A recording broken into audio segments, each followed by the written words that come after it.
നമസ്കാരം. ആശ്രവാസ്തുവിലേക്ക് സ്വാഗതം. 2025 ഏപ്രിൽ 14 സൂര്യൻ മീനൻ രാശിയിൽ നിന്നും തൻ്റെ ഉച്ചക്ഷേത്രമായ മേടൻ രാശിയിലേക്ക് സഞ്ചരിക്കുന്നു. സൂര്യൻ്റെ ഉച്ചസ്ഥിതി 12 രാശിക്കാർക്കും പലവിധ അനുഭവങ്ങളായിരിക്കും നൽകുക.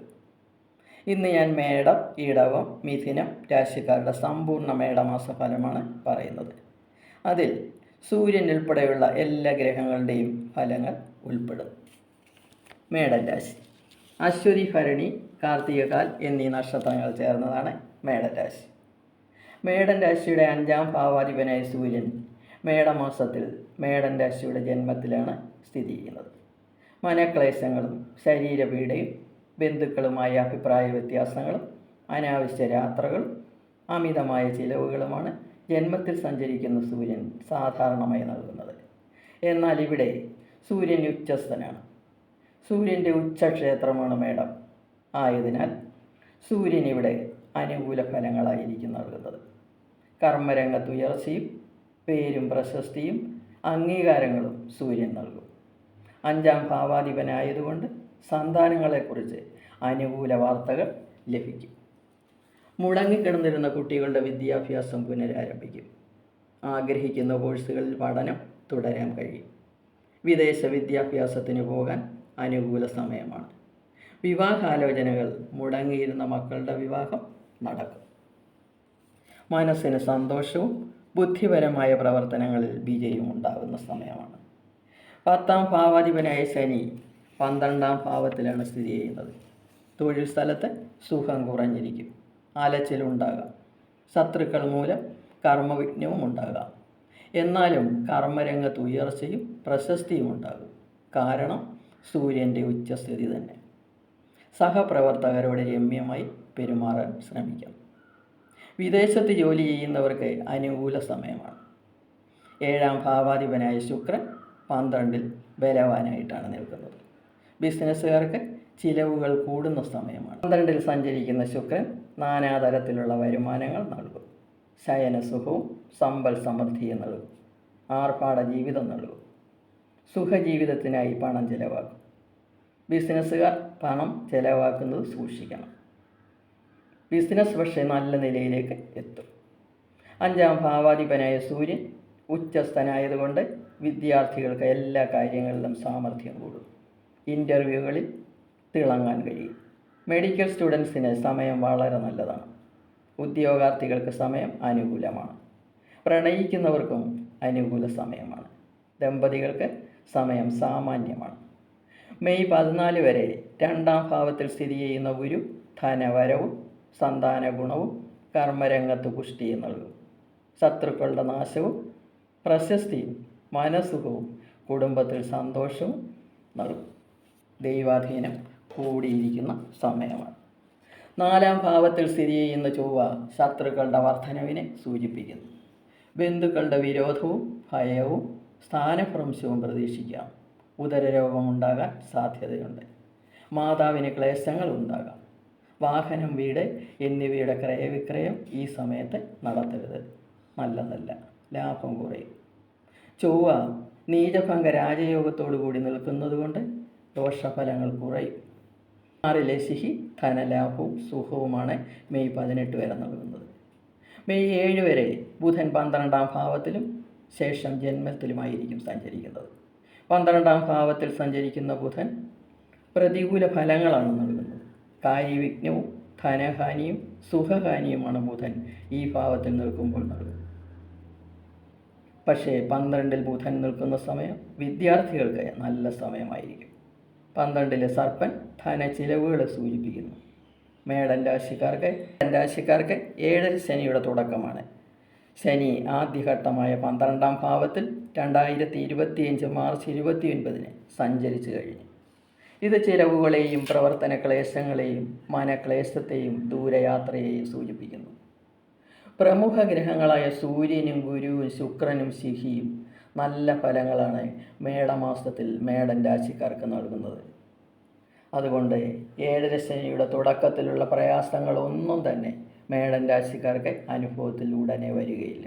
സൂര്യൻ്റെ ഉച്ചസ്ഥിതി എല്ലാ കാര്യങ്ങളിലും പ്രത്യേകിച്ച് കർമ്മരംഗത്ത് ഉയർച്ചയും അധികാരികളിൽ നിന്ന് അംഗീകാരങ്ങളും സമൂഹത്തിൽ നിന്ന് ബഹുമാനവും ലഭിക്കും.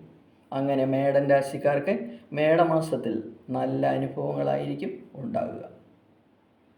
പ്രതികൂലരായ ശനി, സർപ്പൻ, ബുധൻ, ചൊവ്വ എന്നീ ഗ്രഹങ്ങളുടെ ദോഷപരിഹാരത്തിനായി നവഗ്രഹ ക്ഷേത്രത്തിൽ ദർശനം നടത്തി ഇഷ്ടവഴിപാടുകൾ നടത്തുക. ശാസ്താവിന് നീരാഞ്ജനം ഉറപ്പായി നടത്തണം. ദേവിക്ക് കുങ്കുമാർച്ചനയും നടത്തുക. എല്ലാ പ്രയാസങ്ങളും മാറിക്കിട്ടും. അടുത്തതായി ഇടവൻ രാശി. കാർത്തിക മുക്കാൻ, രോഹിണി, മകയിരമര എന്നീ നക്ഷത്രങ്ങൾ ചേർന്നതാണ് ഇടവൻ രാശി. ഇടവൻ രാശിയുടെ 4ാം ഭാവാധിപനാണ് സൂര്യൻ. നിലവിൽ ഇടവൻ രാശിയുടെ 12ാം ഭാവത്തിലാണ് സ്ഥിതി ചെയ്യുന്നത്. ഈ സമയത്ത് വരവിനേക്കാൾ കൂടുതൽ ചിലവ് പ്രതീക്ഷിക്കാം. 4ാം ഭാവാധിപനായതുകൊണ്ട് മാതാപിതാക്കളുടെ ആരോഗ്യം മോശമാകാൻ സാധ്യതയുണ്ട്. കുടുംബത്തിൽ സുഖക്കുറവും ആരോഗ്യക്കുറവും ഉണ്ടാകാം. ഗ്രഹത്തിൽ കലഹങ്ങൾ ഉണ്ടാകാം. കർമ്മരംഗത്ത് പ്രശ്നങ്ങളും അധികാരികളിൽ നിന്ന് അപ്രീതിയും അനുഭവപ്പെടാം. അപവാദങ്ങൾ കേൾക്കാൻ ഇടവരരുത്. എന്നാൽ വിദേശത്ത് തൊഴിൽ തേടിപ്പോകാൻ ആഗ്രഹിക്കുന്നവർക്ക് ആഗ്രഹം സാധിക്കും. ബിസിനസ്സുകാർ കാര്യങ്ങൾ ശ്രദ്ധിച്ച് കൈകാര്യം ചെയ്യണം. സൂര്യൻ ഉച്ചസ്ഥനായതുകൊണ്ട് ദോഷഫലങ്ങൾക്ക് കാഠിന്യം കുറയും. 10ാം ഭാവാധിപനായ ശനി 11ാം ഭാവത്തിലാണ് സ്ഥിതി ചെയ്യുന്നത്. 11ലെ ശനിയുടെ സ്ഥിതി കർമ്മരംഗത്ത് അധികാരങ്ങളും ബഹുമാന ലാഭവും ഉണ്ടാകും. തൊഴിലിൽ നിന്ന് വർദ്ധിച്ച വരുമാനം ലഭിക്കും. തൊഴിൽ രംഗത്ത് അപ്രതീക്ഷിത നേട്ടങ്ങളായിരിക്കും ഉണ്ടാകുക. കുടുംബത്തിൽ സന്തോഷവും ആരോഗ്യവും കൂടും. 7ാം ഭാവാധിപനായ ചൊവ്വ 2ാം ഭാവത്തിലാണ് സ്ഥിതി ചെയ്യുന്നത്. ബിസിനസ്സുകാർക്ക് സമയം നല്ലതാണ്. പക്ഷേ ധനച്ചിലവുകൾ സൂക്ഷിക്കണം. നഷ്ടങ്ങൾ വരാതെ വളരെ ശ്രദ്ധിക്കേണ്ടുന്ന സമയമാണ്. പാർട്ട്ണർഷിപ്പ് ബിസിനസ്സിൽ ശ്രദ്ധ കൂടുതൽ ചെലുത്തണം. 5ാം ഭാവാധിപനായ ബുധൻ മെയ് 7 വരെ വളരെ നല്ല ഫലങ്ങളാണ് നൽകുന്നത്. വിദ്യാർത്ഥികൾക്ക് പഠനത്തിൽ ശ്രദ്ധ കേന്ദ്രീകരിച്ച് പഠിക്കാൻ കഴിയും. വൻ വിജയങ്ങൾ നേടാനും ഈ സമയത്ത് കഴിയും. അവരാഗ്രഹിക്കുന്ന കോഴ്സുകൾക്ക് അഡ്മിഷനും കിട്ടും. ഉദ്യോഗാർത്ഥികൾക്കും സമയം നല്ലത് തന്നെ.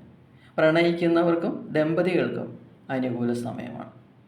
ഗുരു മെയ് 14 വരെ ഇടവൻ രാശിയുടെ ജന്മത്തിലാണ് സ്ഥിതി ചെയ്യുന്നത്. ജന്മത്തിൽ നിൽക്കുന്ന ഗുരു ദൈവാധീനം നൽകുന്നു. എന്നാൽ മറ്റുള്ള കാര്യങ്ങൾക്കെല്ലാം പ്രതികൂല ഫലങ്ങളാണ് നൽകുന്നത്. തൊഴിൽ തർക്കങ്ങളും വസ്തുനാശവും അധിക ചിലവുകളും അപമാനവും ആണ് നൽകിക്കൊണ്ടിരിക്കുന്നത്. എന്നാൽ മെയ് 14 ശേഷം ഗുരു നിങ്ങളുടെ ധനസ്ഥാനത്തേക്ക് രാശി മാറി നിങ്ങൾക്ക് മഹാഭാഗ്യങ്ങൾ നൽകാൻ പോകുന്നു. 3ാം ഭാവത്തിൽ സ്ഥിതി ചെയ്യുന്ന ചൊവ്വ സാമ്പത്തിക വർധനവും ശത്രുക്കളുടെ പരാജയവും ബന്ധുക്കളുടെ സ്നേഹവും വസ്ത്രാഭരണാദി ലാഭവും നൽകുന്നു. 5ലെ ശിഖി സുഖഹാനിയെയും കാണിക്കുന്നു. പക്ഷേ ഗുരുവിൻ്റെ 5ലേക്കുള്ള വീക്ഷണം ഈ ദോഷങ്ങളെ ഹാനിക്കുന്നു. 11ൽ സഞ്ചരിക്കുന്ന ശുക്രൻ പ്രതാപവും കാര്യങ്ങളിൽ വിജയവും നല്ല ആഹാരവും വസ്ത്രങ്ങളും ആഭരണങ്ങളും ധനവും നൽകുന്നു. 11ൽ സ്ഥിതി ചെയ്യുന്ന ബുധൻ ആരോഗ്യവും സുഖവും പ്രശംസയും ധനവും ബന്ധുസഹായവും നൽകുന്നു. 11ലെ ശനി അധികാരങ്ങളും കുടുംബസുഖവും ധനധാന്യ സമൃദ്ധിയുമാണ് നൽകുന്നത്. 11ലെ രാഹു ധനലാഭത്തെയും സുഖത്തെയും സൂചിപ്പിക്കുന്നു. അങ്ങനെ 11ാം ഭാവത്തിൽ സ്ഥിതി ചെയ്യുന്ന ശുക്രൻ, ബുധൻ, ശനി, രാഹു എന്നീ 4 ഗ്രഹങ്ങൾ ഇടവൻ രാശിക്കാർക്ക് മേടമാസത്തിൽ സമ്പൽ സമൃദ്ധിയാണ് നൽകുന്നത്. അങ്ങനെ ഇടവൻ രാശിക്കാർക്ക് ഈ വരുന്ന മേടമാസം അനുഗ്രഹീതമായ ഒരു മാസമായിരിക്കും. കൂടാതെ 2025 മാർച്ച് 29 ഇടവൻ രാശിക്കാർ കണ്ടകശനിയിൽ നിന്നും മുക്തരായി. മെയ് 14 ഗുരു 2ാം ഭാവത്തിലേക്ക് രാശി മാറുകയും ചെയ്യുന്നു. നിങ്ങളുടെ ജാതകത്തിൽ ദശാപകാരങ്ങൾ അനുകൂലരും കൂടിയായാൽ നിങ്ങൾക്ക് സന്തോഷത്തിൻ്റെ ദിനങ്ങളായിരിക്കും ഇനി വരാൻ പോകുന്നത്. ദോഷത്തിൽ നിൽക്കുന്ന ഗ്രഹങ്ങൾക്ക് വേണ്ടി പരിഹാരങ്ങൾ കൂടി നടത്തിയാൽ ഏറ്റവും ശ്രേഷ്ഠമായിരിക്കും. ശിവന് ധാരയും ദേവീക്ഷേത്രത്തിൽ കുങ്കുമാർച്ചനയും ഗണപതിക്ക് പൂജയും ചെയ്തിരിക്കണം. എല്ലാ ദോഷങ്ങളും മാറിക്കിട്ടും. അടുത്തതായി മിഥുനൻ രാശി. മകയിരമര, തിരുവാതിര, പുണർതം, മുക്കാൽ എന്നീ നക്ഷത്രങ്ങൾ ചേർന്നതാണ് മിഥുനൻ രാശി. മിഥുനൻ രാശിയുടെ 3ാം ഭാവാധിപനായ സൂര്യൻ 11ാം ഭാവമായ മേടത്തിലാണ് മേടമാസത്തിൽ സ്ഥിതി ചെയ്യുന്നത്. ഉച്ചസ്ഥനായി 11-ാം ഭാവത്തിൽ സഞ്ചരിക്കുന്ന സൂര്യൻ നാനാതരത്തിലുള്ള ഭാഗ്യങ്ങൾ നൽകും. 3-ാം ഭാവാധിപനായ സൂര്യൻ മിഥുനൻ രാശിക്കാർക്ക് ധൈര്യവും തൻ്റെ ഇടവും ഉന്മേഷവും ഏത് പ്രതിസന്ധികളെയും തരണം ചെയ്ത് മുന്നോട്ട് പോകാനുള്ള കഴിവ് നൽകും. സഹോദരങ്ങളുമായി ഉണ്ടായ അകൽച്ച മാറി സൗഹൃദത്തിലാകും. സാമൂഹ്യ ബന്ധങ്ങൾ വിപുലമാകും. കർമ്മരംഗത്ത് അധ്വാനത്തിനനുസരിച്ച് ഫലം ലഭിക്കും. സർക്കാർ സംബന്ധമായി അനുകൂല അനുഭവങ്ങൾ ഉണ്ടാകും. ഉദ്യോഗാർത്ഥികൾക്ക് ഗവൺമെൻറ്റിൽ ജോലി ലഭിക്കാൻ സാധ്യത കാണും. വിദ്യാർത്ഥികൾക്ക് വൻപിച്ച വിജയം പ്രതീക്ഷിക്കാം. സന്താനലബ്ധി ഉണ്ടാകുന്ന സമയം കൂടിയാണ്. 10-ാം ഭാവാധിപനായ ഗുരു 2025 മെയ് 14 വരെ 12-ാം ഭാവത്തിലാണ് സ്ഥിതി ചെയ്യുന്നത്. പലതരത്തിലുള്ള ചിലവുകൾ കൂടാം. വിദേശത്തെ തൊഴിൽ ലഭിക്കുന്നതിനും വിദേശത്ത് ജോലി ചെയ്യുന്നവർക്കും ഇത് അനുകൂല സമയമാണ്. കർമ്മരംഗത്ത് അലച്ചിലുണ്ടാകാം. പക്ഷേ 10-ാം ഭാവത്തിൽ ഉച്ചനായി നിൽക്കുന്ന ശുക്രനും നീചഭംഗ രാജയോഗം ചെയ്തു നിൽക്കുന്ന ബുധനും അനുകൂലമായ ഫലങ്ങളാണ് നൽകുന്നത്. ഇവയെല്ലാം കൊണ്ട് കർമ്മരംഗം പുഷ്ടിപ്പെടുക തന്നെ ചെയ്യും. 11-ലെ സൂര്യനും വളരെ അനുകൂല ഫലങ്ങളായിരിക്കും തൊഴിൽ രംഗത്ത് നൽകുക. 7-ാം ഭാവാധിപനാണല്ലോ ഗുരു. ഈ ഗുരു 12-ാം ഭാവത്തിലാണ് സ്ഥിതി ചെയ്യുന്നത്. ഇത് ബിസിനസ്സുകാർക്ക് ചിലവുകൾ കൂട്ടും. പാർട്ട്ണർഷിപ്പ് ബിസിനസ്സിൽ ശ്രദ്ധിക്കണം. കൂടാതെ 10 നിൽക്കുന്ന സർപ്പൻ്റെ സ്ഥിതി കൂടി ശ്രദ്ധിക്കണം. ചതി പറ്റരുത്. 5-ാം ഭാവാധിപനായ ശുക്രൻ ഉച്ചസ്ഥനായി 10-ാം ഭാവത്തിൽ നിൽക്കുന്നു. ഇത് വിദ്യാർത്ഥികൾക്ക് വളരെ അനുകൂല സമയമാണ് നൽകുന്നത്.